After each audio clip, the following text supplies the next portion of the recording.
ইন্নাল্লাহা হাররামাহুমা আলাল কাফিরিন। জান্নাতের নাজ নেয়ামতগুলো জাহান্নামীদের জন্য দেয়া আল্লাহ হারাম করে দিয়েছে। জান্নাতের পানির ফোঁটা, জান্নাতের খাবারের ছিটে ফোঁটা জাহান্নামীদের মুখে তুলে দেয়াটারে হারাম করেছে কে?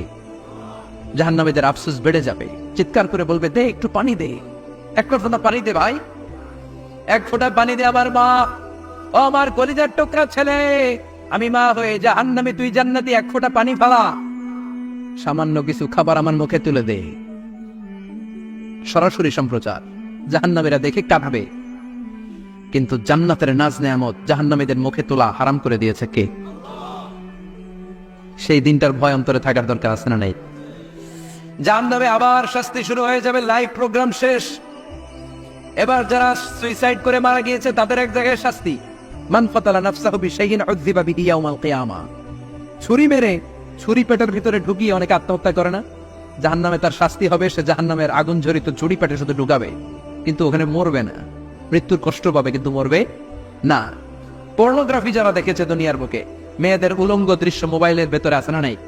যুবক ছেলেরা সাবধান, জাহান্নামের খুন্তি দিয়ে চোখের ভেতরে ঢুকানো হবে। যাদের মোবাইলে, স্মার্টফোনের ভেতরে যাদের এই অশ্লীল দৃশ্য, blue film, pornography, naked cinema আছে, সব ডিলিট করে দাও।